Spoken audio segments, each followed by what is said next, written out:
Good morning everyone. Myself Madhuri Pawar and today we are going to discuss about prolonged labor. Okay, तो हमने last video में obstructed labour और prolong labour के बारे में introduction देख लिया था। क्या प्रोलॉन्ग लेबर क्या होता है, ऑब्स्ट्रक्टेड लेबर क्या होता है। अब हम एक पार्टोग्राफ स्टडी के थ्रू देखेंगे कि हम प्रोलॉन्ग लेबर को और ऑब्स्ट्रक्टेड लेबर को कैसे आइडेंटिफाई कर सकते हैं। तो चलिए स्टार्ट करते हैं। देखिए यहाँ पे स्टडी दी गई है, केस स्टडी दी गई है, उसको पहले देख लेते हैं। Radha, wife of Gangaram, 26 years of age, third gravida, was admitted at 5 a.m. on 11th June 2009 with the complaint of labor pain since 2 a.m. Okay. Since 2 a.m., her membrane has ruptured. At 4 a.m., she has two children of the age of 5 years and 2 years. On admission, her cervix was 2 centimeter dilated. Plot the following findings on the partograph. ठीक है, अब ये findings अपन को partograph पे भरनी है। तो अपन देखते हैं at 9 a.m. The cervix is 5 centimeter dilated. She had 2 contractions in 10 minutes, each lasting less than 20 seconds. The FHR is 120 beats per minute. The membrane have ruptured and the amniotic fluid is clear. Her BP is 120 by 70 mm of Hg. Her temperature is 36.8 degrees centigrade. Her pulse is 80 per minute. At 9:30 a.m., FHR is 120, contraction 2 contraction in 10 minutes. Each contraction is less than 20 seconds, pulse 80 per minute and amniotic fluid is clear. 10 AM पे FHR 136 हो जाते हैं। Contractions अभी भी 2 ही contractions आ रहे हैं 10 minutes में और वो कॉन्ट्रैक्शंस भी लेस देन 20 सेकेंड्स के ही हैं। पल्स 80 पर मिनट्स है। एमनियोटिक फ्लूइड क्लियर है। 10:30 AM पे भी FHR 140, कॉन्ट्रैक्शंस 2 कॉन्ट्रैक्शंस आ रहे हैं 10 मिनट में और हर एक कॉन्ट्रैक्शंस जो है वो लेस देन 20 सेकेंड के है। पल्स 88 पर मिनट्स है और एमनियोटिक फ्लूइड का कलर क्लियर है। 11 AM पे FHR 130 है। कॉन्ट्रैक्शंस 2 कॉन्ट्रैक्शंस आ रहे हैं, हर एक कॉन्ट्रैक्शंस लेस देन 20 सेकेंड के है। पल्स 88 पर मिनट है और एमनियोटिक फ्लूइड का कलर क्लियर है। 11:30 AM पे FHR 136 बीट्स पर मिनट है। कॉन्ट्रैक्शंस 2 कॉन्ट्रैक्शंस आ रहे हैं, हर एक कॉन्ट्रैक्शंस जो है वो लेस देन 20 सेकेंड के है। पल्स 84 पर मिनट से और एमनियोटिक फ्लूइड का कलर यहाँ पे भी क्लियर है। 12 नून में FHR 140 है। कॉन्ट्रैक्शंस 2 ही कॉन्ट्रैक्शंस आ रहे हैं 10 मिनट्स में 2 कॉन्ट्रैक्शंस आ रहे हैं और हर एक कॉन्ट्रैक्शंस लेस देन 20 सेकेंड के हैं। पल्स जो है वो 88 पर मिनट्स हैं और एमनियोटिक फ्लूइड का कलर यहाँ पे भी क्लियर है। नेक्स्ट अब हम देखेंगे 12:30 PM पे FHR 130, कॉन्ट्रैक्शंस 2 कॉन्ट्रैक्शंस और हर एक कॉन्ट्रैक्शंस जो है वो लेस देन 20 सेकेंड के है। पल्स 88 पर मिनट से एमनियोटिक फ्लूइड का कलर क्लियर है। 11 PM पे भी FHR 140 हो गए हैं। कॉन्ट्रैक्शंस अभी भी 2 ही कॉन्ट्रैक्शंस है 10 मिनट्स में और कॉन्ट्रैक्शंस लेस देन 20 सेकेंड के है। पल्स 90 पर मिनट से, टेम्परेचर 37 डिग्री सेंटीग्रेड है, ब्लड प्रेशर 100/70 है और एमनियोटिक फ्लूइड का कलर क्लियर है। 11 PM पे सर्विक्स का डायलिटेशन 6 सेंटीमीटर है, एमनियोटिक फ्लूइड का कलर क्लियर है, BP जो है वो 100/70 mm of Hg है। तो अब देखिए ज़रा इस केस स्टडी में ही यहीं पे साफ साफ समझ में आ रहा है कि कॉन्ट्रैक्शंस बिल्कुल नहीं बढ़ रहे हैं, कॉन्ट्रैक्शंस एज इट इज़ चल रहे हैं ना। 2 कॉन्ट्रैक्शन 10 मिनट में सिर्फ 2 कॉन्ट्रैक्शंस आ रहे हैं, वो भी लेस देन 20 सेकेंड के। लास्ट तक same as it is contractions चलते रहे। तो एक तो हमें यहाँ से भी समझ में आ जा रहा है कि प्रोलॉन्ग लेबर है ना, कॉन्ट्रैक्शंस कम है, मतलब पेशेंट प्रोलॉन्ग लेबर में जा रही है।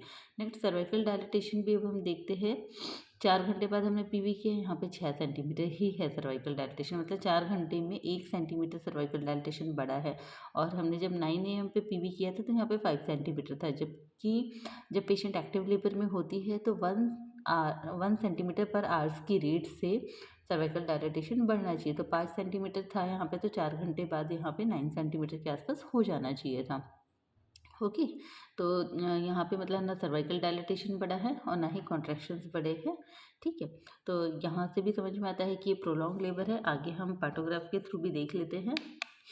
ओके, सो ये सिंप्लीफाइड पार्टोग्राफ है जो कि इस पेशेंट के लिए भरा गया है। ओके, तो देखिए स्टार्ट करते हैं। जैसे कि आप यहाँ पे देख सकते हैं, हमने केस स्टडी में ही देखा था कि जो कॉन्ट्रैक्शंस है वो सेम कॉन्ट्रैक्शंस चल रहे हैं। है ना। एफएचआर तो ठीक है, एफएचआर तो 120 से 140 बीट्स पर मिनट के बीच में ही है, मतलब कि यहाँ पे एफएचआर में कोई प्रॉब्लम नहीं आ रही है। एफएचआर नॉर्मल है, एमनियोटिक फ्लूइड का कलर भी नॉर्मल है, मतलब फीटस अभी हमारा नॉर्मल है, फीटस के साथ कोई प्रॉब्लम नहीं है। सर्वाइकल डायलिटेशन वाली कंडीशन में हम देखते हैं तो सर्वाइकल डायलिटेशन इसका 9 AM पे 5 सेंटीमीटर था और 1 PM पे भी इसका 6 सेंटीमीटर, मतलब सिर्फ 1 सेंटीमीटर का डायलिटेशन हुआ। तो यहाँ से भी समझ में आता है कि पेशेंट प्रोलॉन्ग लेबर में चली गई है। नेक्स्ट हम कॉन्ट्रैक्शंस देखते हैं, तो कॉन्ट्रैक्शंस देखिए ज़रा। 9 AM पे भी 2 ही कॉन्ट्रैक्शंस आ रहे थे, लेस देन 20 सेकंड के आ रहे थे, और 1 PM पर भी 2 ही कॉन्ट्रैक्शंस आ रहे हैं, वो भी लेस देन 20 सेकंड के आ रहे हैं, मतलब कॉन्ट्रैक्शंस उसके बढ़ ही नहीं रहे हैं। So this condition is known as prolong labour. इस कंडीशन से हमें समझ में आता है कि महिला हमारी प्रोलॉन्ग लेबर में चली गई है, ये दोनों कंडीशन से, ठीक है। मैटरनल वाले पोर्शन में हम देखते हैं तो मैटरनल बीपी ठीक है, पल्स भी ठीक है, मैटरनल बीपी और पल्स में कोई फ़र्क नहीं पड़ा है, सिर्फ कॉन्ट्रैक्शन से सर्विकल डायलिटेशन जो है इसका प्रोग्रेस अच्छा नहीं है, तो इससे हम समझ जाएंगे कि हमारी पेशेंट प्रोलॉन्ग लेबर में चली गई हैं। Okay okay, so management of prolong labour, ठीक है। तो अब हमें प्रोलॉन्ग लेबर का मैनेजमेंट देखना पड़ेगा। तो सबसे पहले हमें देखना पड़ेगा प्रोलॉन्ग लेटेंट फेज। अगर latent phase prolong labour prolong हो रहा है तो हम कैसे मैनेज करेंगे। अब लेटेंट फेज क्या होता है, एक्टिव फेज क्या होता है, ये हमने हमारे प्रीवियस वीडियो में ही डिस्कस कर लिया है। तो अब हम आगे देखते हैं। तो प्रोलॉन्ग लेटेंट फेज के मैनेजमेंट के लिए हमें क्या करना पड़ेगा। Woman is in true labour pain, महिला अगर ट्रू लेबर पेन में है तो initiate supportive care such as ambulation, maintaining hydration and emotional support by birth companion, ठीक है। महिला के साथ जो भी बर्थ कंपेनियन होता है उनको हमें बोलना है कि वो महिला को पैदल घुमाए फिराए, मतलब मूवमेंट करवाए उसमें। मेंटेन हाइड्रेशन मतलब थोड़ी थोड़ी देर में उसको पानी वगैरह पीने के लिए देते रहे। And emotional support by birth companion, birth companion उसको इमोशनली सपोर्ट करे। ओके, नेक्स्ट क्या है, if woman does not achieve 4 centimeter dilatation of cervix within 8 hours even after above mentioned measure, अगर महिला 8 घंटे में 4 सेंटीमीटर डायलिटेशन ऑफ सर्विक्स को achieve नहीं करती है ऊपर वाले सारे मेजर्स को यूज़ करने के बाद में, तब हमें क्या करना है। फर्स्ट, कॉल ऑब्स्टेट्रिशियंस और EmOC train doctor if available to assess the progress of labour and decide the course of action.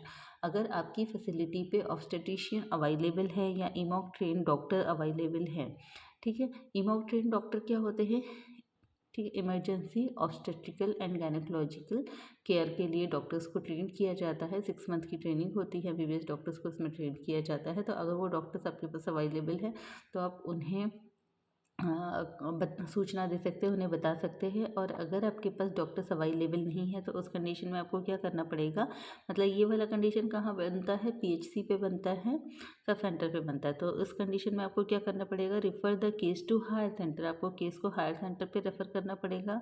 Refer the case to higher centre facility with caesarean section, ठीक है। If obstetrician EmOC train doctors is not available, अगर आपके पास obstetrician या इमॉक train doctor available नहीं है तो फिर आपको पेशेंट को हायर सेंटर पे रेफ़र करना पड़ेगा जहाँ पे ऑब्स्टेट्रिशियन या इमॉक ट्रेन डॉक्टर अवेलेबल हो। Okay, now second, management of prolong active phase. अगर महिला प्रोलॉन्ग एक्टिव फेज में है, जैसा कि हमने अपने पार्टोग्राफ स्टडी में देखा था, यहाँ पे हमारी पेशेंट एक्टिव लेबर में थी, ठीक है। ये पेशेंट हमारी एक्टिव लेबर में है लेकिन यहाँ पे प्रोलॉन्ग एक्टिव फेज हो रही है, हमारा एक्टिव फेज ही प्रोलॉन्ग हो गया है। तो इस वाले कंडीशन में हमें क्या करना होगा ये देखते हैं। Okay, so prolong active phase वाली कंडीशन में क्या करेंगे हम, once the woman has achieved dilatation of 4 centimetre more than और इक्वल टू 4 सेंटीमीटर, अगर महिला को 4 सेंटीमीटर या से ज़्यादा का डायलिटेशन है तो start filling of partograph to monitor the progress of labour. हमें पार्टोग्राफ भरना स्टार्ट करना पड़ेगा ताकि हम प्रोग्रेस ऑफ लेबर को मॉनिटर कर सकें। If this cervical dilatation cross alert line, अगर सर्वाइकल डायलिटेशन जो है वो अलर्ट लाइन को क्रॉस कर रहा है एंड और fetal heart rate shows fetal distress, do the following. और अगर fetal heart rate fetal distress show कर रहा है तो हमें निम्नलिखित चीज़ें करनी है। अब हम देखते हैं कि क्या हमारा पार्टोग्राफ अलर्ट लाइन को क्रॉस कर रहा था। तो हाँ, देखिए हमारा जो पार्टोग्राफ है इसने अलर्ट लाइन को तो क्रॉस कर दिया है, अलर्ट लाइन के ऊपर नहीं है। हमारी अलर्ट लाइन होती है, हमारी एक्शन लाइन होती है ना, तो अभी ये अलर्ट लाइन और एक्शन लाइन के बीच में है। तो हमारा जो पार्टोग्राफ है इसने अलर्ट लाइन को तो क्रॉस कर दिया है बट एक्शन लाइन को भी क्रॉस नहीं किया है। और हमारे इसमें हमारे पेशेंट के केस में क्या है, जो FHR है वो भी नॉर्मल है, 120 से 140 बीट्स पर मिनट्स के बीच में ही है। ओके, तो हमारे पेशेंट के लिए हमें क्या मैनेजमेंट करना होगा ये हम देखते हैं। Okay.